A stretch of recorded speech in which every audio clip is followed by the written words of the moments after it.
Let's go.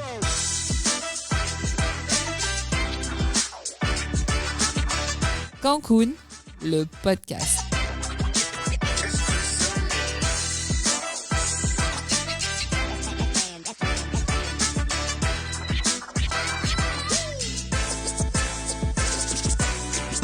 Bonjour, je m'appelle Anne-Paul et le cancer m'a dit coucou un matin de janvier 2021. 2 ans après, j'ai voulu fonder l'association Cancun. Pourquoi Cancun ? Can pour cancer et Kun pour cocooning. Qui est Cancun ? C'est une association qui a pour but d'accompagner l'entrepreneur qui cohabite avec son cancer. Et je précise tout type de cancer et handicap lié, qu'il soit visible et invisible. Notre mission est de lui créer une passerelle vers notre réseau d'entraide. Nous sommes créateurs d'événements avec la vocation de réunir dans un même lieu tous les intervenants d'un parcours autour de la maladie, afin de booster l'envie de combattre sans tabou. Pour cette 4e table ronde de Cancun, qui a pour thématique la place du patient, nous accueillons 3 intervenants, tous membres du Cancéropole PACA. Je vais inviter, avant de commencer cette table ronde, je vais inviter Anne-Paul Tomasi et Mayra à me rejoindre sur la scène. On va tout d'abord remercier Mayra, donc, de la Fabulerie, pour nous accueillir ce soir dans ce lieu tout aussi atypique que les autres et tellement beau. Donc merci. On va t'inviter un petit peu à te présenter, à présenter un petit peu le lieu, et ensuite on donnera la parole à Anne-Paul qui va nous présenter l'association Cancun. Mayra, c'est à toi. Merci à vous, merci à tous. Vous m'entendez ? Donc ici, moi c'est Mayra. Ici vous êtes à la Fabulerie, qui est un tiers-lieu culturel numérique. Donc le lieu qui est assez impressionnant, c'est un ancien hôtel de 1900 que nous, en tant qu'association, on a récupéré il y a à peu près 7-8 ans. Et en fait ici, notre volonté est d'aider surtout les jeunes, mais les adultes aussi, à créer un lien entre la culture, l'éducation, le numérique, et ces personnes qui n'ont pas forcément accès. Donc pour ça, on est surtout un groupe d'artistes, et ce qu'on fait, c'est créer des expériences, des dispositifs, des formations qui vont tenter de créer ce lien. Donc on a énormément de projets, je ne vais pas vous expliquer tous nos projets, mais je vais vous donner un petit exemple. C'est un projet, un de mes projets préférés. C'est le Fabuleux Musée. C'est un musée qui est ouvert à toutes les écoles de Marseille, qui est gratuit pour tous les enfants. Et en fait, on choisit une thématique de l'éducation nationale, chaque année. Par exemple, l'année dernière, c'était la biodiversité. Et donc, on va créer un escape game où les enfants, pendant 1 heure, ils vont jouer avec des dispositifs numériques, avec du mapping. Donc, en fait, c'est immersif. Oui. Et à la fin, donc ils vont jouer pendant 1 heure et à la fin, ils auront appris plein de choses sur la biodiversité locale. Donc ça, c'est une des expériences qu'on crée. Expériences que vous faites vivre. Voilà. Ensuite, pour peut-être faire un peu plus le lien avec vous, on a ces lieux qui est un coworking gratuit. Donc en fait, ici, les personnes peuvent venir travailler. Et on a aussi créé des programmes pour aider les gens à créer leurs projets dans le culturel. D'accord ? Donc en fait, nous, en gros, notre volonté, c'est d'être le point d'union entre vous et la culture, le numérique et l'éducation. Et le reste du monde. Et le reste. Merci Mayra. Et vous êtes sur 2 points. Oui, donc Lozère. on est ici et en Lozère. Notre directrice, qui est Axel Benaïch, elle a ouvert cette antenne en Lozère, qui est plus axé sur le prototypage de projets. Donc en fait, il y a un atelier de bois, il y a beaucoup d'ateliers, et en fait, on peut venir et faire des résidences et passer à l'action. C'est-à-dire, on a un projet et on va prototyper chez eux. Et ensuite, on peut, à la fin de chaque résidence, on présente ici sur scène avec un public, donc on met en scène son projet. Top. Ça donne envie. Oui, non, il y a plein de choses. Je vous invite à venir travailler ici, venir nous rencontrer. Nous, on adore qu'on vienne nous proposer des projets. voilà, on est ouvert. Et pour vous suivre sur les réseaux? Donc on a Instagram, c'est La Fabulerie tout simplement, Facebook et LinkedIn je crois, mais je ne connais pas le... Bon, Instagram, Facebook, c'est déjà pas mal. Merci beaucoup Maïra. Merci à vous, j'espère que vous allez vous sentir bien chez nous. C'est déjà le cas. C'est déjà le cas. Et puis revenez quand vous voulez. Merci. Je vous laisse, désolée, je dois partir. Merci. Bonne soirée, merci Maïra. Au revoir. Anne-Paul, maintenant je vais te laisser présenter l'association Cancun. Je suis seule, ça fait bizarre. Mais non, tu vas pas être seule longtemps, je te rassure. Bonjour tout le monde. Alors Anne-Paul, présidente et fondatrice de l'association Cancun. Can pour cancer et Kun pour cocooning. Tout simplement, cette association a été créée il y a 1 an et demi, qui a pour but d'aider l'entrepreneur qui cohabite avec son cancer et un handicap lié, visible et invisible. Masculin et féminin, évidemment. On met aussi les hommes, quand même, tout de même. Il faut. On a besoin d'eux aussi. Voilà. Donc voilà. Donc cette association a été créée pour aider vraiment l'entrepreneur, lui donner une voix, diffuser une information. On essaye de faire en temps réel, mais ça c'est encore autre chose. Mais diffuser une information, donner des solutions à un maintien d'activité, accompagner le patient entrepreneur dans sa maladie, dans son vécu et dans son parcours. Et voilà. Et donc ces événements, donc on crée des événements 1 fois par mois pour clôturer, pour finir sur un gros festival qui sera au mois d'octobre. On vous annoncera la date très prochainement. Et donc venez nombreux à tous à ce festival. Alors évidemment, nous sommes une association, on est jeunes, pour continuer et faire vivre ces événements et pour en tout cas diffuser le plus possible des informations qui pourront en tout cas vous aider, c'est ce qu'on souhaite. On fait des appels aux dons, donc sur le site internet, sur cancunfestival.fr, sur les réseaux sociaux, Cancun Festival aussi, donc sur Instagram, LinkedIn, TikTok, et oui, on s'y est mis. J'étais pas au courant de TikTok, dit. De fou. Voilà, sur Hello Asso aussi, donc le lien est directement sur le site internet. Donc n'hésitez pas pour pouvoir en tout cas que cette association persiste et dure et le plus longtemps possible. Voilà. Merci Anne-Paul, je vais t'inviter à rester avec moi. Je reste. Et je vais également inviter maintenant nos autres protagonistes de cette table ronde, en les personnes de Julie Berby, Sandrine de Montgolfier et Michel Vincent-Telly. Je vous invite à nous rejoindre.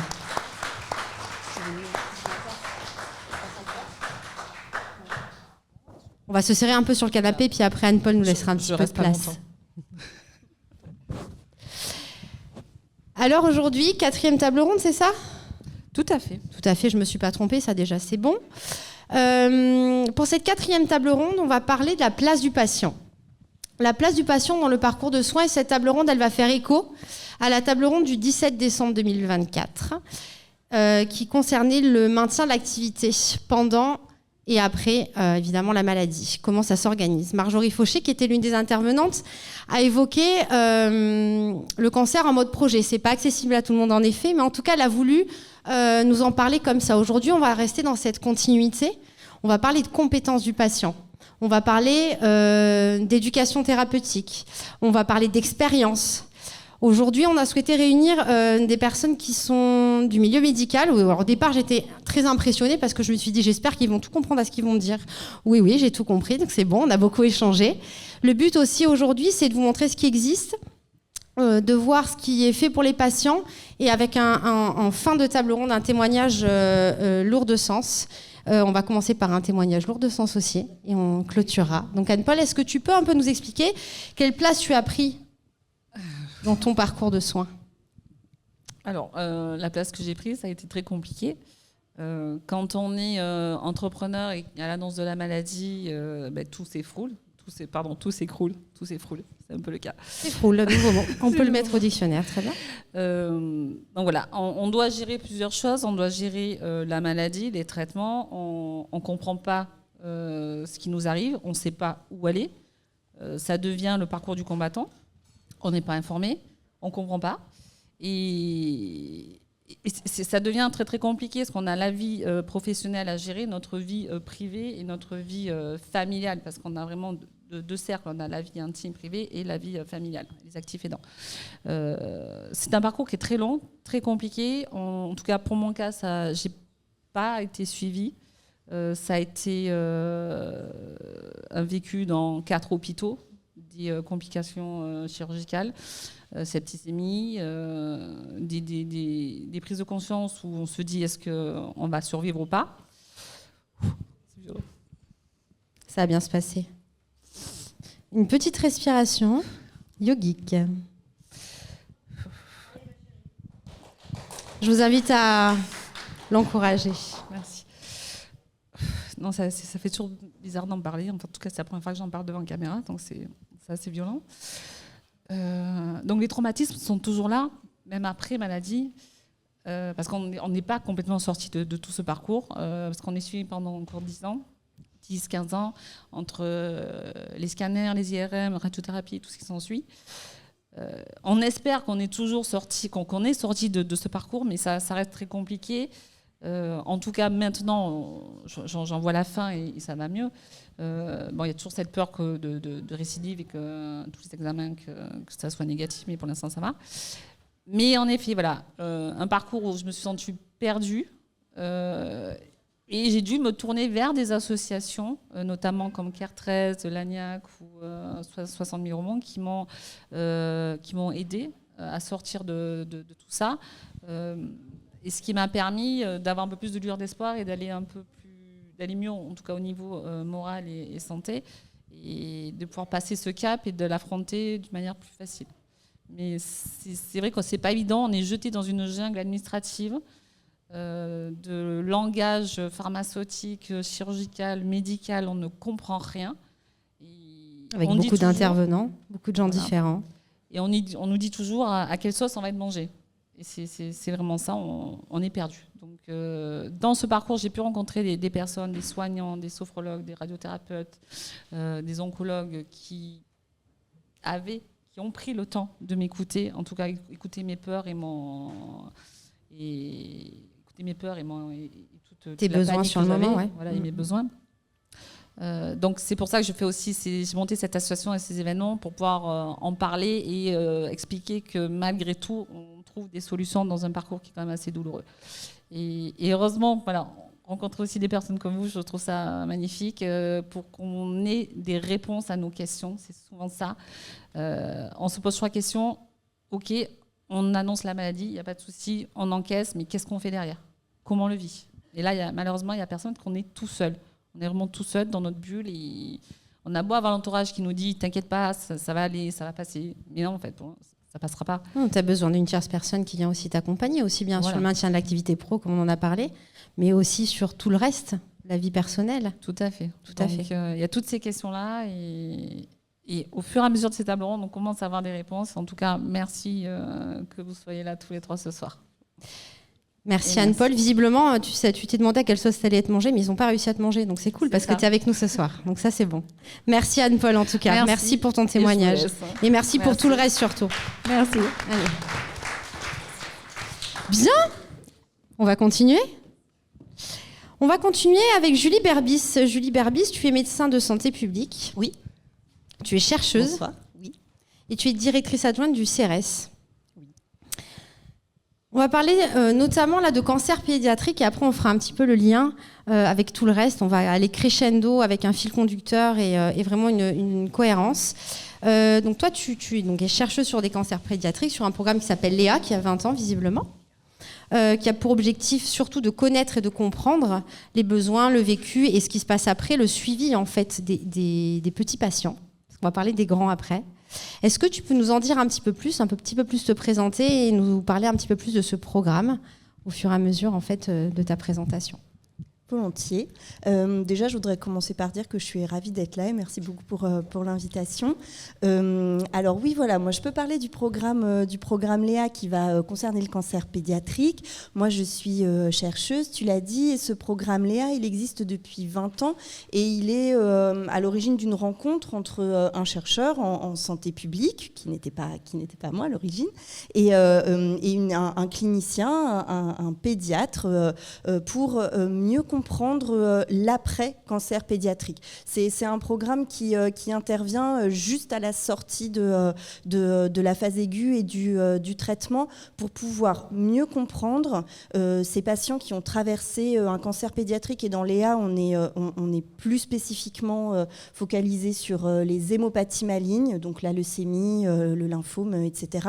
Et donc comprendre au sortir de cette maladie ce que vont devenir ces enfants qui ont reçu des traitements très lourds et qui, s'ils leur ont permis de guérir, vont avoir des conséquences à long terme. Et dans ce programme de suivi, on va les suivre jusqu'à ce qu'ils aient au moins l'âge de 50 ans pour à la fois surveiller des séquelles physiques tardives qui peuvent survenir à distance du cancer, mais aussi suivre leur devenir psychosocial, leur insertion ensuite dans la vie professionnelle notamment. Et donc voilà, c'est un programme de suivi à long terme qui est à la fois tourné vers la recherche et puis aussi sur l'organisation du suivi. 7700 patients, je crois bien, de suivi. Exactement, depuis 20 ans. C'est un projet qui a commencé à Marseille et puis qui, au fur et à mesure des années, s'est ouvert à une vingtaine de CHU en France. Et aujourd'hui, il y a plus de 7700 patients qui bénéficient d'un suivi dans le programme. Génial. Et avec un double intérêt. Oui, exactement. Alors, c'est vraiment, comme je disais, un programme qui est initialement un programme de recherche. Donc, il y a un bénéfice collectif à participer à cette recherche parce que ça permet... on recueille énormément d'informations, peut-être on y reviendra, mais on suit ces patients au travers de consultations. Donc, il y a de l'information physique qui est recueillie sur les séquelles, mais il y a beaucoup d'autres données, je le disais, sur leur qualité de vie, leur scolarité, leur insertion professionnelle. Et tout ça, ça nous aide à produire de la connaissance sur comment mieux les suivre, comment anticiper les séquelles qui peuvent survenir et guider la prise en charge. Ça génère donc un bénéfice collectif à la participation, mais pour chacun des patients qui contribuent à ce projet de recherche, c'est aussi un bénéfice individuel à participer à un suivi. Et donc pour chaque patient, à chaque fois qu'une séquelle est dépistée au travers du programme, il y a une vraie prise en charge derrière, bien sûr, qui est mise en œuvre. Quel est le protocole, en fait, quel est le suivi quand vraiment vous allez dépister une séquelle tardive? Comment ça se passe et à quel âge et comment vous mettez en place ce protocole? Parce que je suppose que après les patients tardifs, ça peut être tardif après, tardif beaucoup plus loin. Moyen-long terme. Moyen-long terme, voilà. Donc après, comment vous reconstituez des équipes autour de ces patients? Parce que tu parles de personnes qui deviendront sûrement, qui sont devenues sûrement des chefs d'entreprise aussi. Oui, qui sont adultes, jusqu'à 50 ans, on les suit. Donc on en a une grande partie qui est devenue adulte. En fait, ils sont suivis dans le cadre du programme Léa dans l'équipe pédiatrique qui les a soignés au départ. Et en fait, les pédiatres assurent les consultations de suivi pour organiser le dépistage de potentielles séquelles cardiaques, de potentielles séquelles endocrinologiques, ophtalmo, etc. Donc ils font un bilan et des prescriptions, mais après c'est un relais avec des médecins adultes, bien sûr, qui est cardiologue, etc. Partout en France. Donc en fonction, voilà, c'est des relais qui peuvent être dans le CHU, mais qui sont aussi en ville. Et en fait, les résultats des examens qui sont prescrits sont communiqués au centre Léa qui coordonne en fait les visites et ça donne lieu systématiquement à un courrier de la communication avec le médecin traitant du patient, être certain que ces séquelles que l'on a pu dépister au travers du programme de recherche s'accompagnent immédiatement d'une prise en charge pour le patient, évidemment. En fait, ce suivi, là on parle de Léa sur du moyen-long terme, c'est vraiment le suivi pour tous et toutes, c'est-à-dire que vous voulez le rendre accessible vraiment au plus grand nombre. Donc comment, parce que toi tu es basé sur Marseille, oui. Le programme Léa il est partout en France, comment vous pouvez le rendre accessible justement, comment vous allez à travers, évidemment je suppose des oncologues, mais comment vous en faites, on ne peut pas dire faire de la publicité d'un programme de recherche, mais en tout cas comment vous allez recueillir des patients, comment vous allez les intégrer au programme, est-ce qu'il y a... Enfin voilà, comment ? Alors, c'est une question à laquelle on est très attentif. Dans Léa, on conduit différents champs de recherche, la recherche autour des séquelles physiques, des séquelles psychosociales, mais également tout un champ de recherche organisationnel, justement pour essayer de comprendre quels sont les leviers à la diffusion d'un tel programme et faire en sorte qu'il bénéficie au plus grand nombre. Donc ça, pour nous, ça pose un certain nombre d'équités. D'abord, l'équité géographique. Oui. Le programme, au départ, il démarrait à Marseille. Et petit à petit, on a essayé de l'étendre le plus possible en France.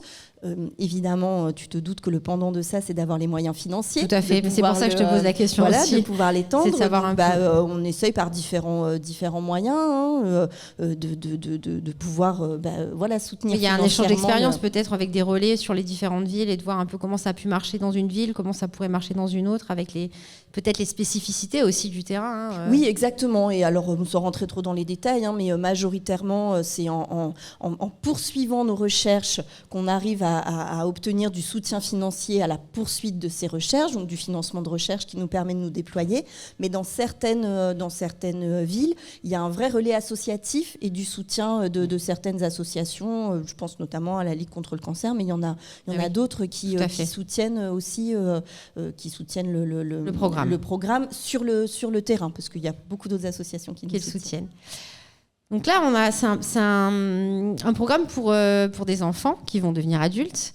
Mais est-ce que, moi je me doute que de toute façon ce programme il est transposable aussi aux grandes personnes. Voilà. Est-ce que à ta connaissance il y a des programmes qui sont similaires sur le fonctionnement du programme pour des personnes qui sont adultes et qui déclarent une maladie, cette maladie du coup en étant adultes? Alors, moi, j'ai pas la connaissance exacte d'un tel programme de recherche qui va, sur le long terme, suivre de façon aussi régulière au travers de consultations médicales dédiées telles que le fait Léa. Mais après, c'est un modèle qui existe aussi sous d'autres formes, sur d'autres champs pathologiques, notamment chez les jeunes adultes. Il y a aussi des structures de structuration de suivi aussi qui existent un peu sur le même modèle. Mais je voudrais juste profiter de la question peut-être pour insister sur le fait que les patients qui rentrent dans le programme Léa, c'est à la sortie d'un cancer pédiatrique. Donc nous, on a vocation à les suivre jusqu'à ce qu'ils aient l'âge de 50 ans. Pour certains, ils sont encore enfants. Pour d'autres, ils sont devenus adultes. Les patients qu'on suit sont diagnostiqués depuis les années 80.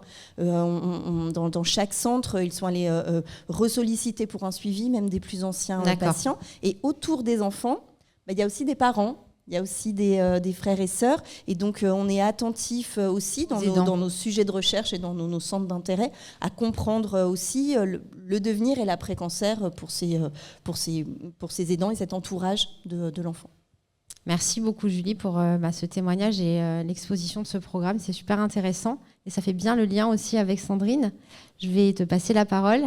Donc Sandrine de Montgolfier, tu es maîtresse de conférence à Aix-Marseille Université en épistémologie. J'y suis arrivée. Oui, et éthique. Et éthique, j'ai pas fini biomédical. Attends, j'ai tout bien fait, j'ai tout bien préparé. Et tu participes à une chaire autour de la place du... Elle l'a créée, c'est ça que tu vas me dire? Tu l'as créée, et oui. Tu es une des fondatrices. En tout cas. Tu la coordonnes.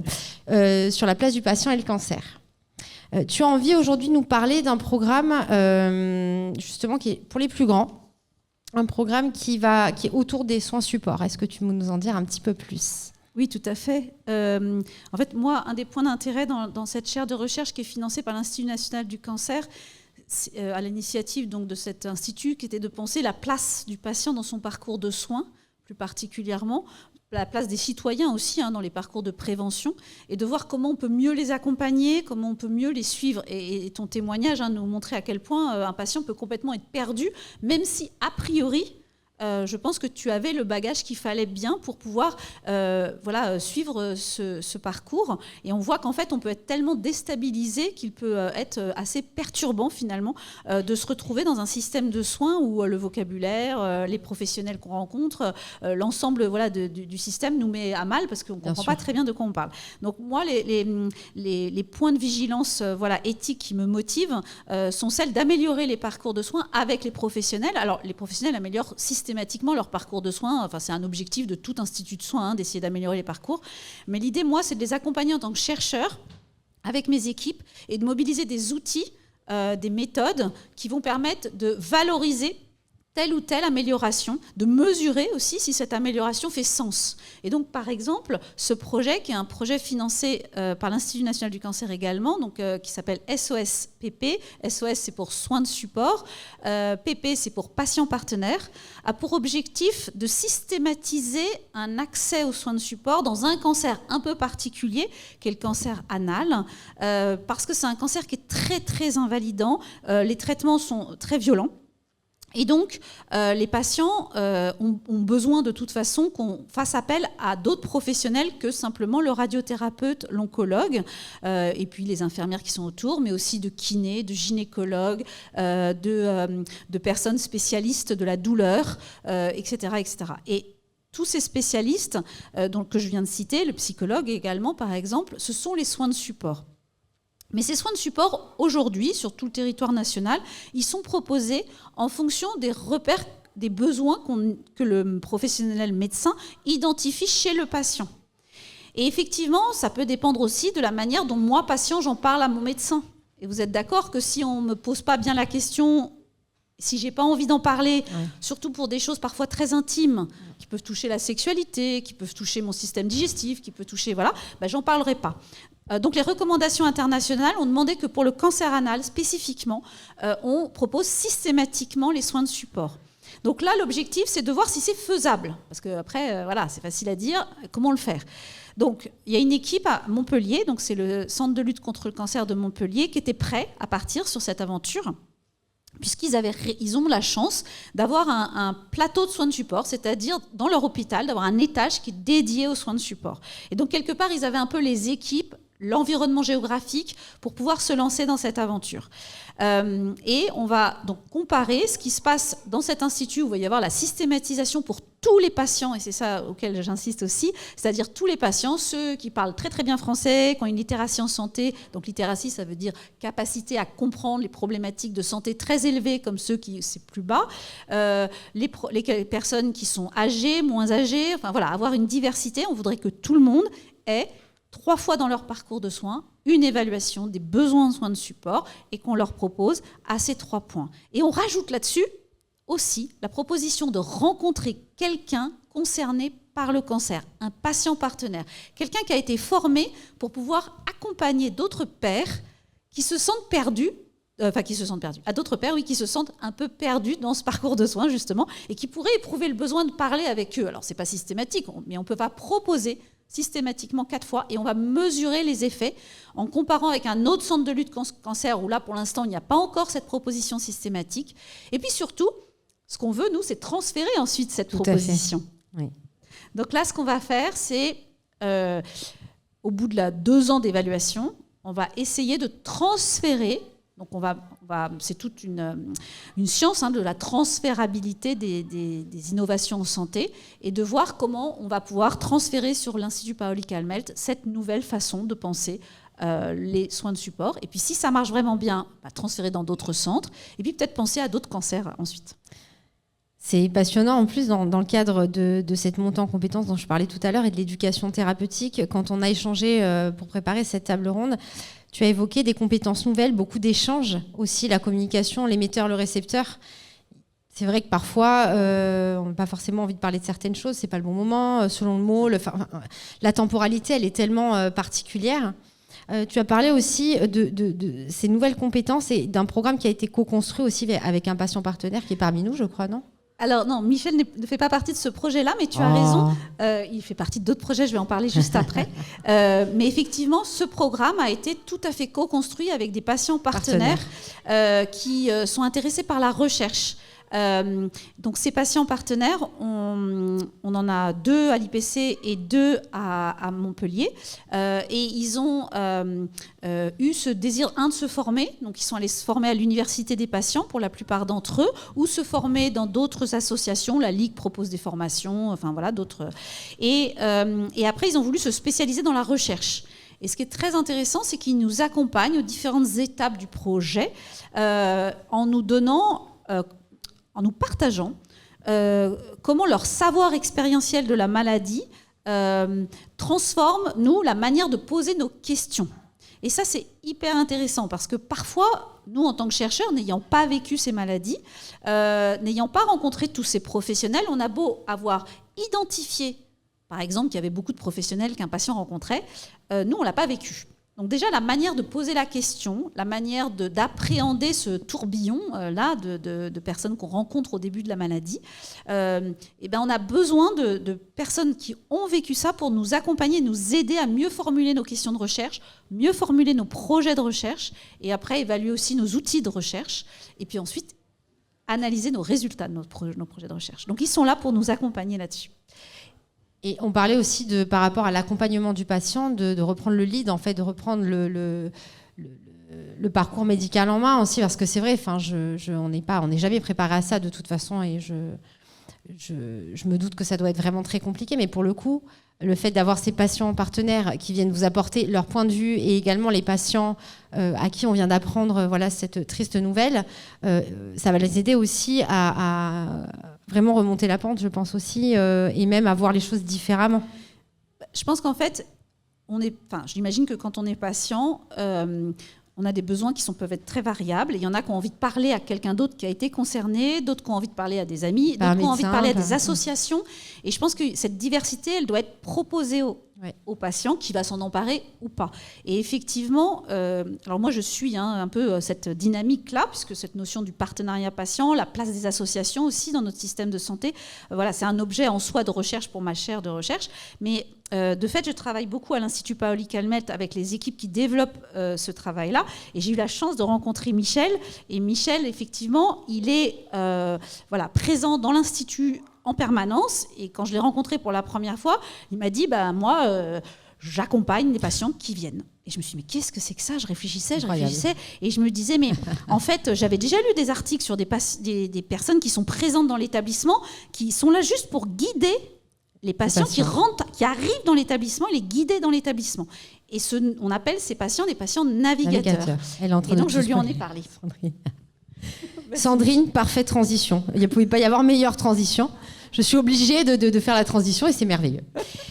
Michel Vincentelli. Je ne t'ai pas appelé Vincent, tu as vu ? Voilà. C'est un patient navigateur. Le patient navigateur, il vient aider les autres patients. Premier contact primordial, on est un peu perdu entre espoir, combativité, on ne sait pas trop comment se placer. Ça fait 46 ans que tu accompagnes bénévolement les patients. Est-ce que je peux faire un historique au départ ? J'allais te donner la parole. Ça serait peut-être mieux. Mais pas du tout. Plus facile. Bon, alors bonsoir à toutes et à tous. Avant tout, si j'interviens ce soir devant vous, croyez bien que c'est avec un profond sentiment d'humilité.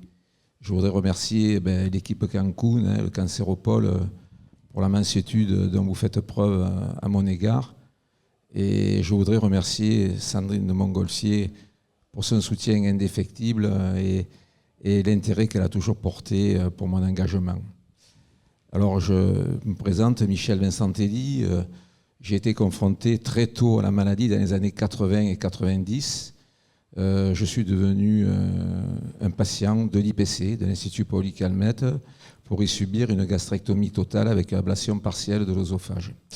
Le temps s'est écoulé et j'ai exercé pendant près de 30 ans une activité d'enseignant universitaire dans le service public et profondément marqué par mon expérience personnelle de la maladie. Je suis devenu le président fondateur de l'association Lueur d'Espérance contre le cancer, qui a été créée en 2011 et qui est partenaire conventionné avec l'Institut et qui accompagne les malades principalement et dont les objectifs s'inscrivent aussi dans divers types d'actions que nous menons au profit de l'IPC. Alors, je voue ma vie au bénévolat. Je suis présent tous les jours, comme disait Sandrine, et je les suis pas à pas. Et j'ai pu démontrer combien cet engagement bénévole était utile. Quoi rajouter alors, oui, non, je vais essayer de faire se dérouler, quoi. Alors, à ce jour, au sein de l'Institut, j'interviens en tant que patient navigateur terme qui est importé outre-Atlantique, que je dois à Sandrine de Montgolfier, hein, elle en a parlé tout à l'heure. Et on me l'attribue en regard des activités que je mène. Celles-ci sont les suivantes, c'est guider le patient dans le parcours de soins qui porte sur toutes les étapes de dépistage, diagnostic, traitement et suivi de la maladie. Et tout cela dans la plus totale confidentialité, le secret médical et les règles sanitaires. J'aide les patients et les aidants à communiquer avec leurs praticiens pour obtenir des informations dont ils ont besoin pour prendre des décisions concernant leurs soins. Je les aide également à prendre des rendez-vous pour des visites médicales, consultations, pour des examens médicaux. Alors, visite médicale, bien entendu, auprès des praticiens concernés en adéquation avec leur pathologie, voire même les orienter pour obtenir des aides soit financières, sociales et juridiques. Tu es très polyvalent, quoi. C'est vraiment c'est très polyvalent, en fait, comme accompagnement. Oui. Vous parliez tout à l'heure des adolescents. Moi, c'est un projet qui me tient à cœur. L'association, qui a presque 15 ans d'existence, ce sont des jeunes qui sont âgés de 18 à 25 ans et ils sont en pleine reconstruction sociale, familiale et professionnelle. Et vous voyez, j'avais posé dernièrement la question au grand patron de la CPAM. Malheureusement, ces jeunes peuvent partir qu'une semaine pour cela, et la sécurité sociale prend en charge 3 semaines automatiquement. Donc c'est l'association qui finance la totalité de cette cure thermale, sachant que pour un patient, ça représente 700 €. Donc je veux dire, nous, notre objectif, c'est de pérenniser cela. Ça fait 4 ans. On fait 2 sessions. Cette année, on va essayer de faire 2 sessions en juin et en octobre. Voilà, ça, c'était pour... c'est la petite parenthèse. Voilà, ça, c'était pour la parenthèse. Alors après, c'est vrai que je ne vais pas ça serait trop fastidieux de parler des statistiques, hein, parce que c'est vrai que j'ai présenté un rapport d'activité sur les 5 ans. C'était le fruit d'un travail inaugural. Après 5 ans justement de présence, de vécu et de travail auprès des patients de l'IPC. Et donc, dans ce rapport, si après dans les échanges, il y en a qui veulent, c'est vrai que j'ai orienté beaucoup dans les moyens de contact, comment on les oriente, etc. Et puis, ce qui était essentiel, c'était aussi de donner la parole aux patients. Et surtout, là j'ai été très satisfait que les médecins aussi donnent leur parole. Alors c'est sûr que... Parce qu'on peut juste rappeler, Michel, qu'il y a 30 médecins qui sont OK pour que tu assistes aux consultations médicales, que tu accompagnes les patients. Donc tu as gagné en légitimité, tu as gagné leur confiance et vraiment ils sont très ouverts à la démarche. Et c'est hyper important. Et je souhaiterais aussi, avant de te redonner la parole, te citer par rapport à ce que tu disais. Vraiment, le patient navigateur, c'est être sur le terrain pour être le porteur du regard des patients et des familles. Donc c'est vraiment donner la parole aux patients, comme le disait Sandrine tout à l'heure, pour rebondir sur ce que vous disiez aussi. C'est que vraiment, c'est la parole aux patients, voir ce dont ils ont besoin et comment tu peux les accompagner au quotidien. C'est absolument ça. Mais ce qu'il faut savoir aussi, c'est que le patient, il doit savoir que l'extrême technicité, pour les praticiens, et bien souvent, ils ont ce sentiment d'indifférence. Et c'est là que le patient navigateur, votre serviteur, je parle qui vient, et cette notion c'est la personne transversale, c'est ce qu'on a dit. Le repère, le guide. Et ça, les médecins comprennent et que cette transversalité est importante. Et si on devait faire un constat, une synthèse concise des attentes du patient, c'est mettre l'humain au service du patient, alors que parallèlement, la technologie augmente irrémédiablement. Je crois que Sandrine, tu veux rebondir sur... Oui, je voulais rebondir. En fait, merci Michel pour ton témoignage et puis surtout tout ce que tu fais à l'IPC. Et c'est vrai que, juste pour vous donner des éléments, que ce soit le patient navigateur outre-Atlantique, effectivement, qui a été bien décrit et pour lequel a été évalué les effets, ou le patient partenaire pair, c'est-à-dire ayant eu la même pathologie, parce que toi, tu accompagnes à travers les différentes pathologies qui sont prises en charge à l'IPC, au-delà de ta pathologie. Il y a aussi une preuve de concept qui a été démontrée maintenant dans la littérature, et je pense que c'est important de le voir, en quoi ça abaisse l'anxiété des patients, ça permet une meilleure confiance dans les équipes médicales, ça augmente la capacité du patient à se débrouiller dans son parcours de soins. À prendre des décisions. Donc il y a vraiment à prendre des décisions. Donc cette notion de du partenaire patient, qui peut être une association, qui peut être sous différentes formes. En fait, ce qui est intéressant, je trouve, c'est la multiplicité des formes, n'est plus totalement à démontrer. Ça a déjà été démontré. Maintenant, effectivement, dans notre contexte français, il est bon de remontrer un certain nombre de choses. Donc, on repart de zéro parfois sur un certain nombre de concepts. Mais maintenant, à l'Institut Paoli-Calmelt, il y a une vingtaine de patients partenaires qui sont en train d'être mis en place. Alors, plutôt dans des parcours médicaux bien particuliers avec un patient qui aurait vécu la même pathologie. Et donc, on les appellera à l'IPC les patients partenaires témoins. Et on a donc notre patient navigateur, que j'espère un jour aussi sera en plusieurs, parce qu'un seul, c'est l'objectif que nous avons tous les deux développé, parce qu'on pense qu'effectivement, beaucoup de patients auraient besoin de rencontrer des Michel dans leur parcours pour pouvoir s'en sortir. Beaucoup de médecins qui parfois en fin de consultation se rendent compte que le patient est perdu, aimeraient bien pouvoir appeler un Michel pour lui dire là j'ai un patient qui est perdu, est-ce que tu peux le prendre en main juste pour parler un peu avec lui, puis après on verra s'il va voir l'infirmier coordinateur, il va voir le psychologue, ça c'est autre chose. Mais juste une petite prise de contact, une petite réassurance, un petit temps de pause avant de continuer. Ça c'est important, et je pense que ça peut être un objet en soi qui peut aider, et donc certains citoyens qui ont vécu ces parcours souhaitent se mettre au service, et je pense que ça c'est intéressant d'avoir ça en tête. Michel ? Alors oui, dans la parole des patients, dans le retour des patients, la question est celle-ci, c'est comment évaluez-vous la présence du patient navigateur au sein de la structure ? Alors, c'est certain que la réponse première, c'est déjà rassurant, parce que prendre un rendez-vous immédiatement, obtenir un rendez-vous rapidement auprès d'un praticien concerné, comme j'ai dit tout à l'heure, en adéquation avec sa pathologie, mais ça c'est rassurant. Et c'est sécurisant parce que vous l'accompagnez dans son parcours de soins en complémentarité des équipes soignantes. Ça c'est le retour des patients.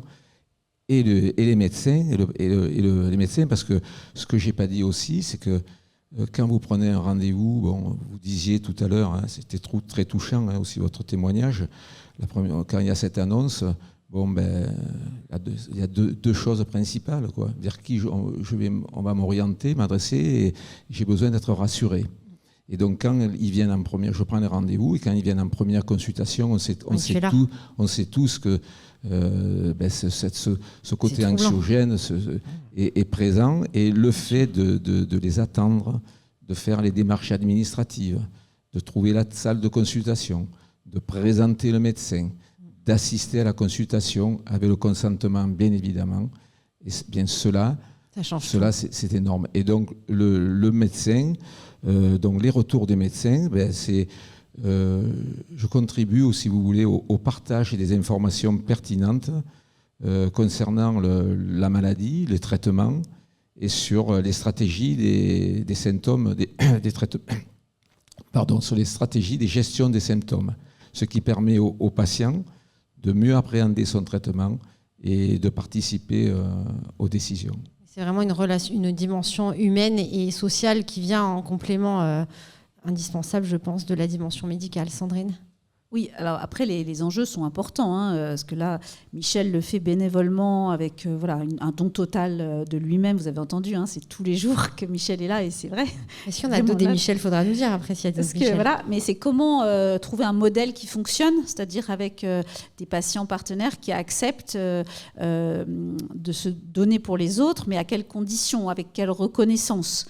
La notion de reconnaissance, elle est importante. Il y a eu le cinquième colloque sur le partenariat patient qui a eu lieu à Lyon en septembre dernier, et le thème c'était la reconnaissance du partenariat patient. Donc ça c'est important. La reconnaissance, elle peut prendre différentes formes.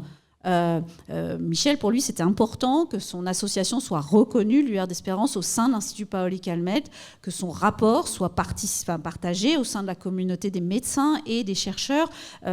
Et c'est vrai que pour toi, c'est un point essentiel, hein, cette reconnaissance-là. Et puis, il y en a d'autres qui ont besoin d'aller plus loin.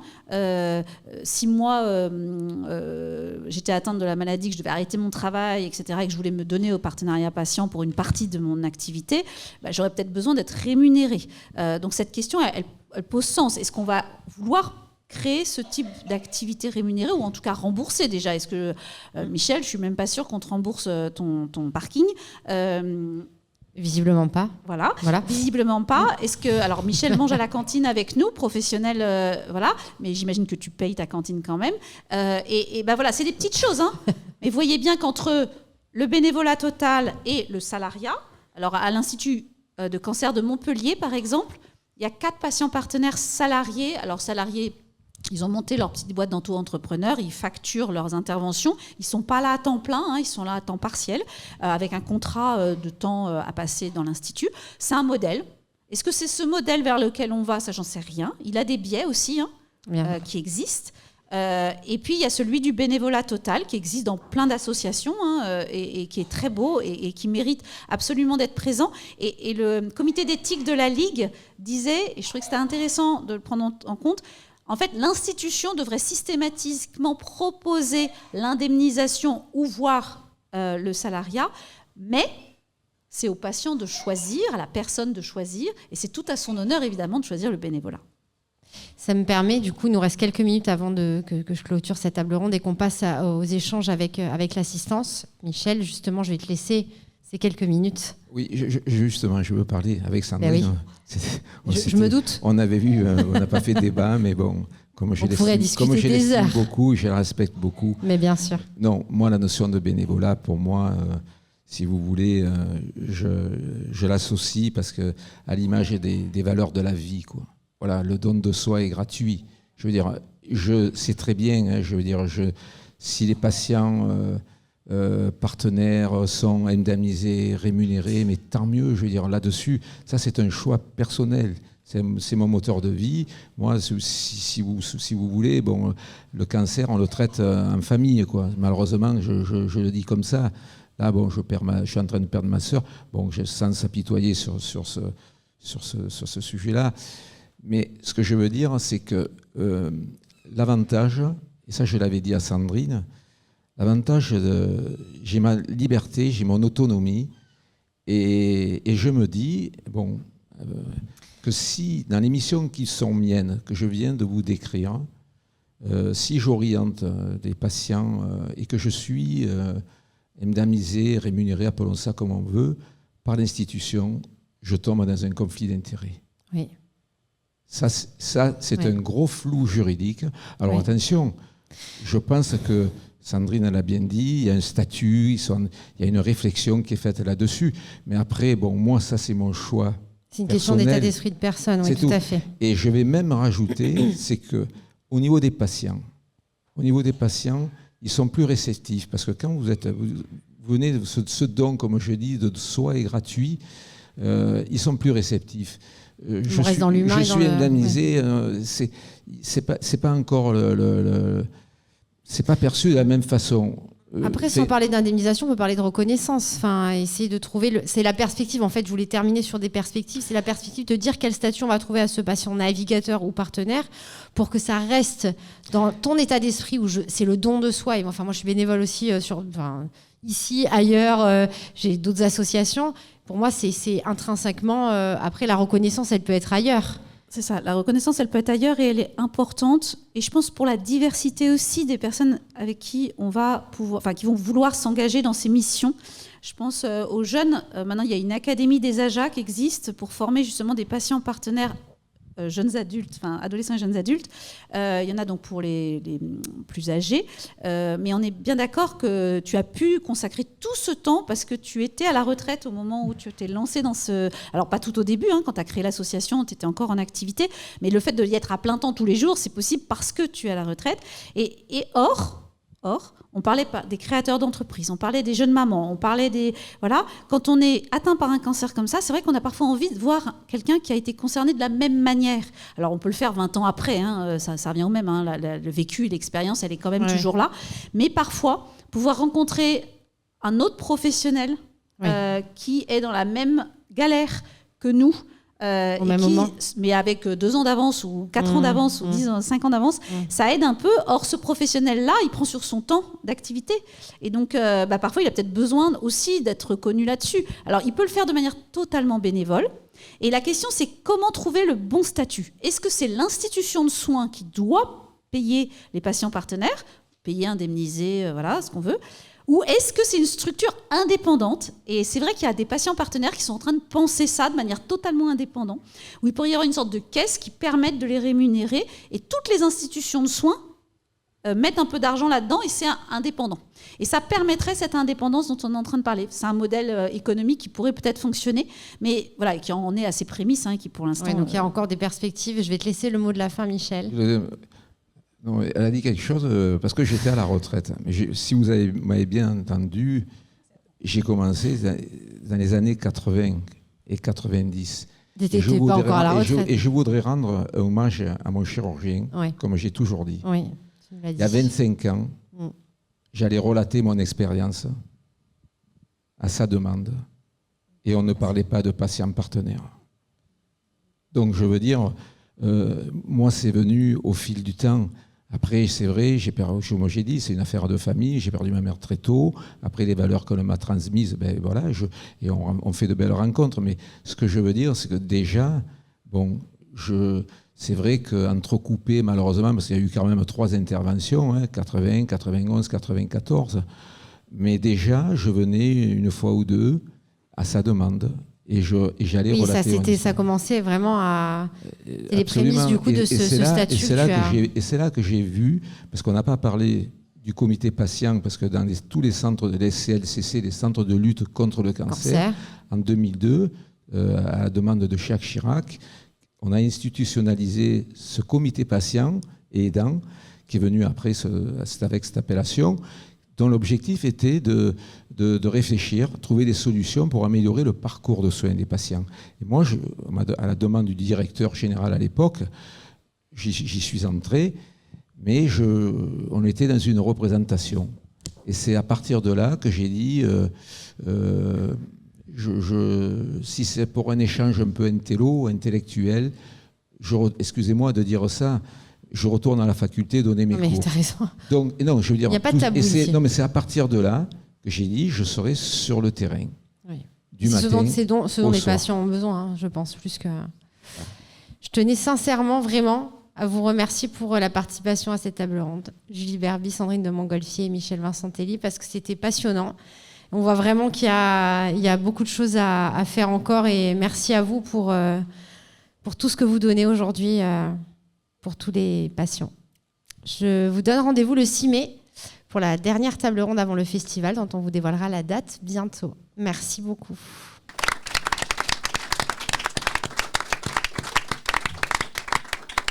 Partagez le podcast Cancun et n'hésitez pas à nous suivre sur les réseaux sociaux, notamment sur Instagram Cancun Festival, et toute l'info sur notre site internet cancunfestival.fr. À bientôt.